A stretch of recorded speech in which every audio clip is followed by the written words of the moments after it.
What can you tell us about the overall tone compared to the other Batman games we've seen?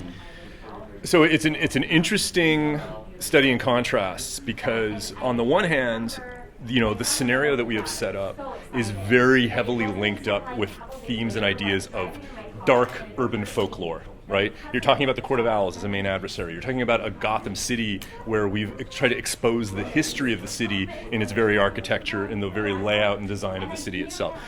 That implies a kind of darkness, a kind of rain-soaked grittiness that I think most of us have in our heads when we imagine the place.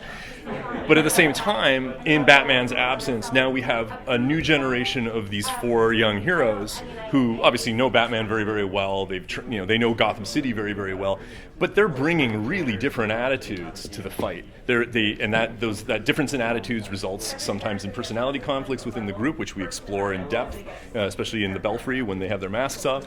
But also, it's like, what attitude do they bring to the fight? What attitude do they bring to their interactions with the supporting cast and the major villains and the other major characters? How do they react to learning about the existence of the Court of Owls? Right? Batman, their mentor, was someone who lived in conspiracy. He lived in the worst case scenarios. He prepared for everything. So for him, facing off against the Court of Owls becomes this kind of perfect existential face-off, right? For these kids, some of whom are like, I don't need to be prepared. I can joke my way through this. It's a very, very different proposition to suddenly find yourself confronted with a threat like that. So we wanted to make sure that we saw those kinds of contrasts, and that if you were playing as these different heroes, you were going to be experiencing a different interaction as a result. What was it like bringing the Court of Owls to life? Because since we haven't seen them besides in the comics. Yeah, I mean, there's obviously a huge potential to that concept because it is such a compelling idea that you take the thing that has always made Batman in the position of advantage, which is his just buttoned up knowledge of Gotham City, his absolute awareness, situational awareness of everything that's going on in his city. And then you completely undermine that with an enemy that is effectively invisible or has eluded notice as far as he's concerned. So it's such a compelling idea, but then if you want to bring that to players who are not Batman, none of us are Batman. I'm not a billionaire science ninja. I can't fly a space shuttle. Yeah. Okay, sorry, I shouldn't speak out of turn. Any of you could clearly be. I just know that I am not Batman. But the point being that I think you're putting players in the shoes of somebody who knows more than they do and has more skill and proficiency and competency at dealing with Gotham-style threats. And so we needed to find ways to turn the court into enemy archetypes that they could fight, and where there would be a range of surprise and a degree of challenge that maybe they don't see with the other enemies that they're fighting in the game. What are the thematic elements of the Court of Owls that can find their way into game systems? Things like resurrection, vulnerability to cold. Some of these things are really mechanical when you get down to it, and some of them are more conceptual. And so that was a big part of the process. It was like unpacking what we knew about the court from the comics and from other media, and then finding the things that had the best possible mapping to the world of the game. So was there always a hard focus on making sure the traversal, since Gotham's so vertical often, each character has their own distinct way of traversing it, or was there one slice where it was like it's all the same, they all have the same grappling guns and all that stuff, so they're just using Batman's old gear? Yeah, I mean, I can tell you all of the how the sausage gets made stories about the game design process, and we went through tons of different permutations about ways that we could approach it. I think we knew from the get-go that everyone was going to be able to grapple, because being able to quickly kind of manage the verticality of what Gotham City is about is such a core aspect to that fantasy, and that's one area that we didn't need to reinvent the wheel on that. That was something that's well established and well understood. Everybody loves it. It feels good when you can quickly zip up to a rooftop somewhere. But I think beyond that, what we realized was, because we didn't want to create a situation where we have these four heroes who are different from each other at the start, but depending on which one becomes the new Knight of Gotham City, they're all going to end up converging into the same kind of semi-Batman. We didn't want this. We really wanted them to remain distinct and actually become more distinct and more different as the player continues to progress. So what that meant was essentially unlocking not just the main ability trees in the RPG sense that we have at the start, but introducing this kind of a fourth ability tree that we call the knighthood tree that is also different for each character and really is like a reflection of what it means to then assume responsibility for the entire city. With that, we said every one of them needs their own style of traversal. That's like step one of knighthood and I mean, as it happens, Batgirl glides. So if you're a fan of the Arkham series, you're going to find that a familiar way of getting around. But we felt like it was really important that we could speak to the philosophical differences of these characters at every turn through the actions, through the verbs essentially that we give the player.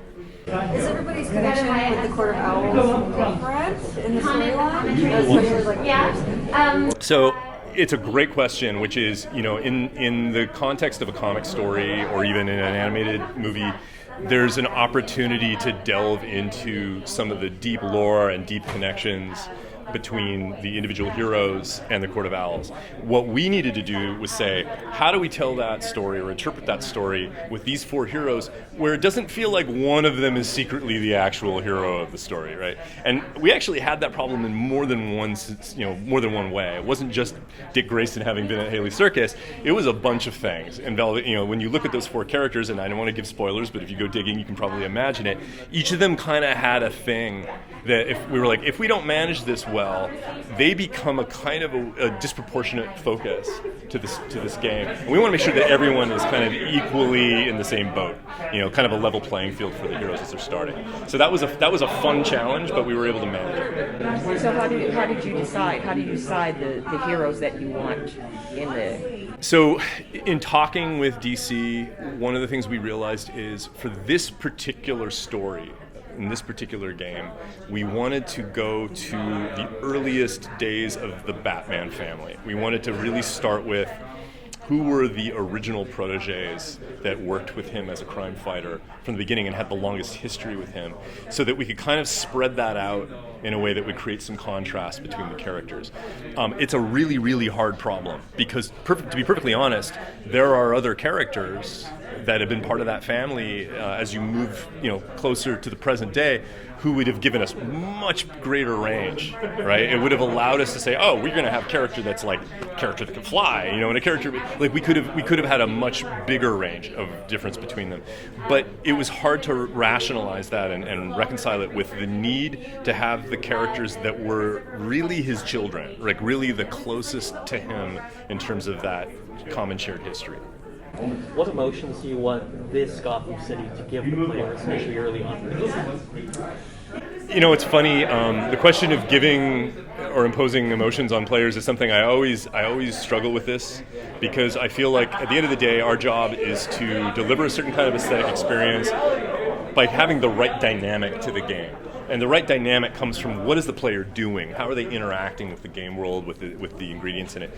So I think to answer your question best, we tried not to say, oh, we want you to feel dread or we want you to be scared all the time, because it's still a game about a heroic fantasy. You need to feel like, I've got this, I've got a shot at it. It might turn out to be bigger and worse than I thought it was, but I will find a way. And so what we always tried to do was make sure that at any given moment, there are tools that the player can use.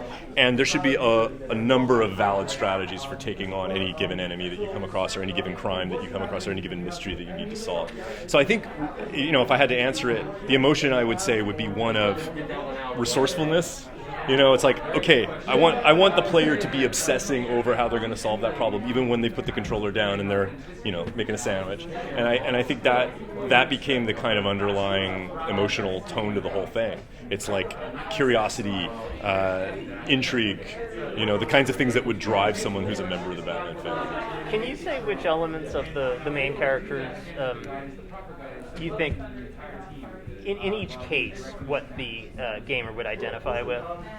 Yeah, I think, Batgirl's ability set and her progression is heavily built around the notion of resilience and tenacity and the ability kind of to doggedly focus on a target or a problem and dismantle it. And so that's how and everything from combat to how she interacts with technology to how she handles traversal is built around that theme. So if you're the kind of player, and I to a certain extent I would say that Batgirl in some ways most closely resembles the Batman of the Arkham series, if you want to think of it in that respect. Red Hood is, the easy, facile way to put it is that, he's all about the rage and the power and the, violence. It isn't just this. It's about harnessing what's inside you. And because his character has gone through death and resurrection, we really loved the idea that a whole lot of his potential, a whole lot of the abilities that he would eventually be able to bring to the table once he achieves knighthood would be things that were in there that he didn't know he had. He's lost a chunk of his memory. He's suffering from traumatic brain injury for all intents and purposes, and he's been violently resurrected and had his mind manipulated, and he's come out the other side of that, and he's redeemed himself. And so the idea of harnessing abilities and potential that you didn't know you had access to or weren't aware of became a thematic element for him. In the case of Nightwing, it's a no-brainer. He's a leader. And so for him as a potential co-op teammate, it made sense that we would give him more buffs that he could then use to help benefit mechanically the other players that he's playing with.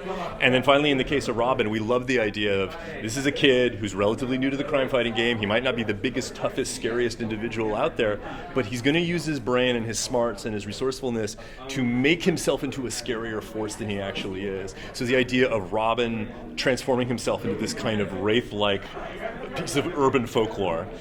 He masters invisibility. He masters the Justice League teleporter. He's using various status effects and gizmos that will disrupt and mess with enemies. He's making himself scary because he's not a scary person intrinsically, right? And so, those were the kinds of sort of thematic aspects to each of those heroes that we tried to then manifest in terms of game systems and play. Okay. Thank you. Awesome. Thank you so much. Thank you.